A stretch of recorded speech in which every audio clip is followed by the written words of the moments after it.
Pessoal, bem-vindos a mais um vídeo do Super Física e hoje entrevistando o professor Manuel Missão, professor de Física. Boa tarde, professor Manuel. Boa tarde, tudo bom você? Tudo bom? Tranquilo? A gente vai começar a nossa entrevista fazendo uma leitura de um texto e vamos ver se você consegue completar esse texto. Vamos lá, ver se você conhece aí da nossa poesia, os nossos poemas aí, conhece? Conheço um pouco. Assim. Mais ou menos? Professor de Física, né? Difícil. Vamos ver então. Canção do Exílio, vamos lá. Minha terra tem palmeiras, onde canta o sabiá. As aves que aqui gorjeiam, não gorjeiam como lá. Isso! Aê!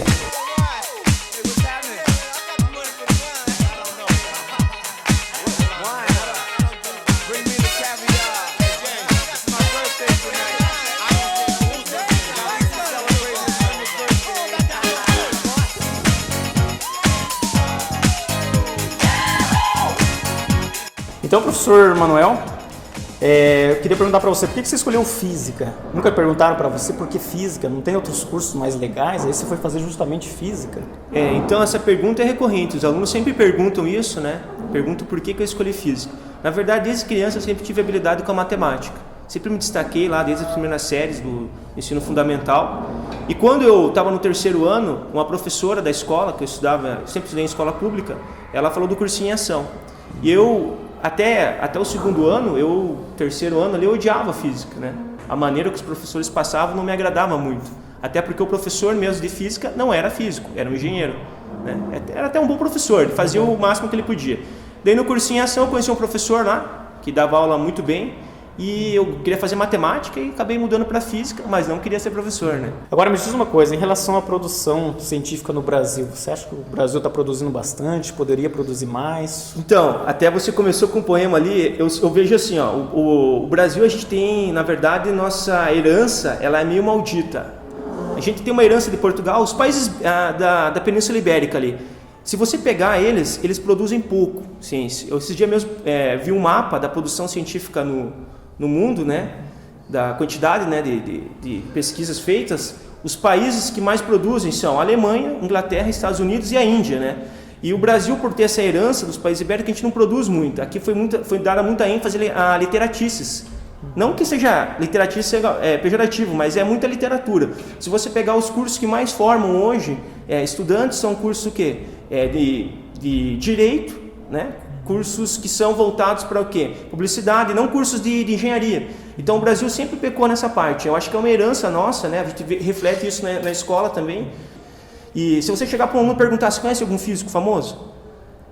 Ou então físico brasileiro, né? Sim, eles vão falar o Albert Einstein. Brasileiro, alguns conhecem o Marcelo Gleiser, conhecem o César Lattes, né? Isso porque é muito divulgado na mídia, sim, né? Não por leituras. Né? E também às vezes a gente confunde, o professor de física, o aluno também acha que a gente é cientista.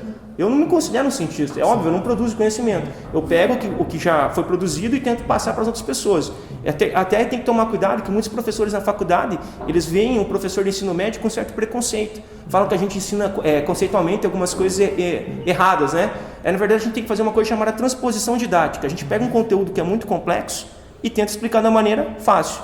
E tem um físico famoso chamado, acho que você já deve ter visto falar, do Richard Feynman. Ele falava o seguinte: se você tem um assunto que você não consegue explicar para uma criança, é porque você não entende esse assunto. Então, para você trabalhou como professor voluntário, então para você o professor é mais do que tipo ir numa escola apenas dar aula, tipo assim, dar aula. Assim. Eu vi até que você tipo no Facebook também, você às vezes conversa com os alunos, né? Às vezes tem dúvida lá sobre, por exemplo, a evolução, né? Que você colocou um post, às vezes um aluno comenta. Então, para você o professor vai muito além também da sala de aula. Então, Lucas, achei interessante tocar nesse ponto. Os alunos perguntam às vezes, ser professor, cara, não é uma escolha racional, é emocional, cara. É emocional, estou completamente emocional, eu me sinto bem dando aula. Às vezes a recompensa que você tem, podemos dizer, financeira, ela é mínima. É triste às vezes chegar um aluno para você e falar: professor, o que você está fazendo aqui? Você é tão bom que você devia estar fazendo outra coisa. Sim. Você não quer ganhar dinheiro? Por que você está fazendo isso, professor? Você está dando aula às pessoas, às vezes nem prestam atenção. Então daí você pensa e para, não, mas é importante o que eu faço, né? Uma parte importante que você tocou com os alunos, eu não gosto da aula particular, eu não consigo cobrar do aluno. Uhum. É estranho, você tem aquilo, o teu serviço está vendendo aquele produto que é a tua aula, e eu não consigo. Vários alunos já me pediram que iam fazer vestibular, concurso, chega na hora, não é nada, eu não consigo, cara, não consigo colocar um valor naquele produto que é a minha aula, sabe? Talvez porque vale mais, tipo, você ajudar o aluno a ele passar no vestibular e ele ser grato, essa gratificação, né? Do que às vezes uma gratificação monetária, né? Tipo, 10, 20 reais, né? Então, é o reconhecimento. É o reconhecimento, né?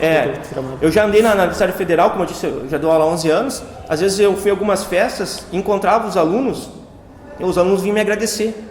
Eu nem lembrava mais, aluno que já estava até no mestrado. Isso é gratificante pra gente, né? Você, principalmente aluno de escola pública, né? Que tem um caminho bem árduo. Hoje nem tanto, né? Por causa das cotas e tal. É um caminho talvez mais fácil do que eu tive, os meus colegas tiveram também. Isso é gratificante. Saiu uma notícia nos portais, né, de notícia aí do Estado, portal da Globo, portal, né, da Folha, né, Gazeta, a respeito da Paraná Previdência. E depois, no mês de maio, né, houve, né, a manifestação de alguns órgãos do Ministério a respeito para tentar retirar essa lei, né, e o governador ainda defendeu que tinha amparo legal para tudo isso. Só que essa Paraná Previdência, né, essa dinâmica que aconteceu, foi justamente o que gerou os protestos e o conflito entre PMs e professores no dia 29 de abril, né? E até hoje é uma discussão que se estende muito e é um ponto interessante para a gente comentar. Eu queria que você comentasse um pouquinho mais, eu sei que você estudou bastante, né, o assunto da Paraná Previdência, e o que significou isso, né? O que aconteceu, por que houve esse conflito, né? Então, eu não sou economista, mas eu gosto de entrar nesses assuntos, né? Até na escola tinha um livro aqui sobre economia, eu acabei dando uma lida e comecei a achar que eu entendi um pouco da coisa, né? Só que é bem complexo. A questão, né, quando a gente fala do Paraná Previdência, a gente tem que entender que o planeta, né, vários países ele vive um momento de crise. A gente vive num sistema, né, num sistema de produção e de trabalho, que é chamado sistema capitalista, que acontece o quê? Ele tem momentos de ápice e momentos de queda, tá? A gente está no momento de queda. O crescimento de alguns países está sendo pequeno, como por exemplo do Brasil, né? Quando você para de crescer, acontece um momento de crise. O que acontece? O governo do Paraná teve um momento que ele estava com algumas contas que não estavam em dia. Isso já vem se estendendo não desse governo, de governos anteriores, que quis mexer no fundo previdenciário. O que é o fundo previdenciário? É uma poupança dos servidores que a gente criou a partir de 98. Antes de 98, os servidores do Estado não tinham. Quem que são os servidores? São os professores da rede estadual, os policiais civis e também os agentes penitenciários, como outras classes. Esse fundo, como é que funciona? A gente paga 11% do que a gente ganha, a gente coloca nesse fundo. É como se fosse uma poupança. Para que serve essa poupança? Para em caso de validez ou quando a gente for se aposentar, a gente ter esse dinheiro, essa garantia. O Fundo Paraná Previdência foi criado em 98, antes de 98 não tinha. Ou seja, pessoas que se aposentaram, trabalhavam antes de 98, quem paga a aposentadoria delas é o caixa do governo, ele chama Tesouro do Estado. Na verdade é como se fosse o caixa do governo, ele pagava esses servidores. Tá? O que aconteceu? Tinham três fundos. O fundo financeiro, que é desse servidor antes de 98, o fundo do previdenciário, que são os funcionários que entraram a partir de 98 pagando esses 11%, e o fundo militar. O que o governo queria fazer? Ele queria juntar os três fundos e fazer um só, que foi a primeira medida que ele colocou, o primeiro pacote, lá na Assembleia. Algumas das classes, né, brigaram, a gente teve a ocupação da Assembleia, e o governo voltou atrás. Ele queria que, na verdade, esse fundo ele tinha aproximadamente 8,5 bilhões. Lembrando que era para ter mais de 14 bilhões. Só que alguns governos, não só esse, como governos anteriores, acabaram não colocando a quantia, que é 11% nosso e 11% deles, a contribuição, 22%. E a parte deles não acabavam colocando, e foram atrasando.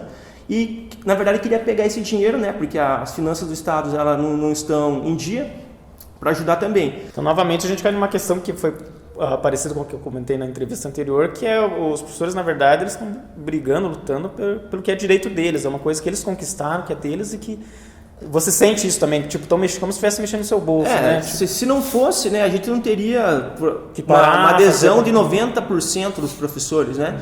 Isso eu nunca vi, eu estou no Estado há 10 anos, eu não tinha participado de nenhuma greve desse estilo aí. Foi algo assim que mexeu realmente com todos os professores. Depois o governo fez o segundo pacote, voltando para a história dos pacotes. Nesse segundo pacote ele resolveu não mexer no fundo militar, só no fundo previdenciário e no fundo financeiro.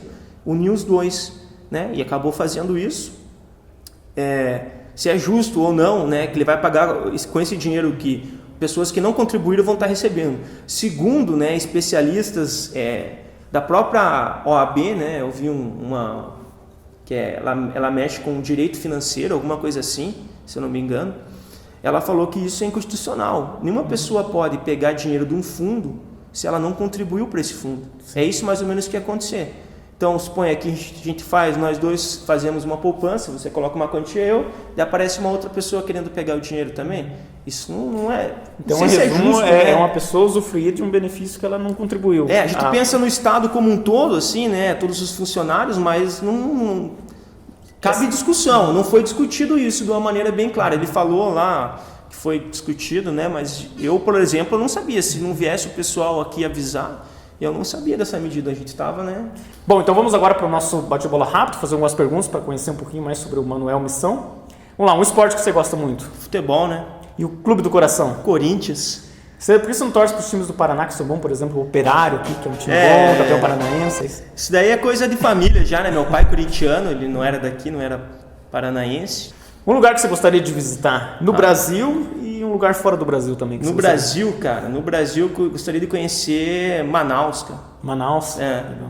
E fora do Brasil, um lugar? O México, cara. Um jantar bom pra você, o que tem que ter? Um jantar bom? Tem que ter cerveja, né? Cerveja? E churrasco também? Churrasco. Churrasco também é bom. Primeiro a cerveja, depois o churrasco. Ter a cerveja antes e a cerveja depois. Mas tem que ter, né? Tem. Quero que você indique agora para a nossa próxima entrevista alguns professores, um ou mais professores que você queira indicar para a nossa próxima entrevista. Então, tem 3 professores aqui que eu vou querer indicar para... Um é o professor Yuri, o professor Yuri de História, né? Que é uma enciclopédia viva, o cara sabe tudo. O outro professor Eduardo, também, que é um cara que eu admiro, assim. E o outro professor Nelson, professor de Sociologia, né? O Eduardo de Geografia, o Nelson de Sociologia, que é meu brother também. E é um cara que tem uma ideia bacana, ele tem vários trabalhos bacanas como voluntário. É uma pessoa que tem bastante conhecimento nessa área e é interessante também. Eu queria que você passasse agora uma mensagem para os alunos, principalmente os alunos da rede pública, né? Que estão acompanhando o canal, vão ver você fazendo a entrevista, assim, uma mensagem para eles de incentivo, porque às vezes alguns... Estão às vezes animados, às vezes alguns não estão entendendo o papel da escola na vida deles. Então, uma mensagem geral assim para os alunos que estão acompanhando nosso canal. O que eu sempre vejo, assim, que eu falava para mim mesmo, né? Que a maior rebeldia que eu poderia ter era estudar. Você nasce que nem eu fui criado numa região que é pobre, miserável quase. Se eu não estudasse, cara, na verdade eu estaria fazendo com boa parte das pessoas que queriam que eu fosse, que eu não estudasse realmente. Então, se você quer ser rebelde, quer ser um cara diferente dos outros, hoje em dia, estude o máximo que você puder. Então, uma coisa que falta no Brasil hoje, que eu vejo na escola pública, é o aluno chegar em casa e estudar. E a leitura, tá? Indiquei alguns livros para os alunos em formato EPUB lá, 5 livros, o ano passado, apenas um aluno leu um livro, né? O resto não leram e valia nota. Então, a leitura também e o estudo em casa são 2 coisas que eu vejo assim que a gente está muito atrás de outros países, como a gente vê naquele exame do PISA lá, né? Que o Brasil está bem atrás. Então, uma coisa para mudar realmente é a leitura e o estudo em casa mesmo. Beleza. Valeu, Manuel. Valeu a nossa entrevista. Então, fechamos aí mais uma entrevista para o nosso canal.